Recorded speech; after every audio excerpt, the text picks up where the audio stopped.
some trust in chariots and some in horses, but we trust in the name of the Lord our God. Pag tinanong tayo, paano ka nakapasa?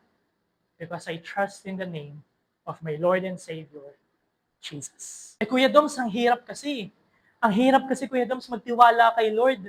Ang hirap kasi na parang minsan, hindi ko talaga maintindihan. Minsan, parang okay na lang, magtiwala na lang ako sa sarili ko, magtiwala na lang ako sa ibang tao. Anong assurance, Kuya Doms? Anong assurance na kapag nagtiwala ako kay Lord, hindi ako talo?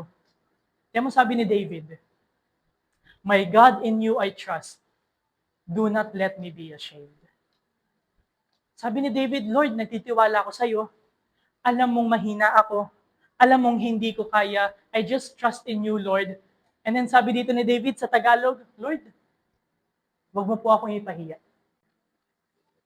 And David himself testified, hindi ka lugi kay Lord. Hindi ka talo na magtiwala kay Lord. Hindi ka lugi.